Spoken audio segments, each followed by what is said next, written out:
Today's quick tip is about cutting up your broccoli. You can try to use a knife, but grabbing a great big huge butcher knife and trying to surgically cut them, or you want to use one of your little tiny knives trying to cut them, try this putty knife.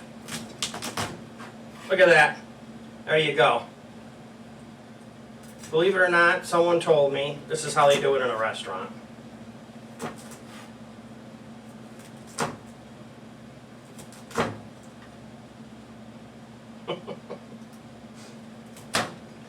There you have it, a putty knife. That's today's quick tip.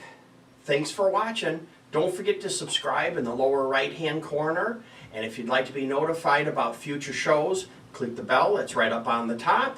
And also, more information is at my website, jamestdds.blogspot.com.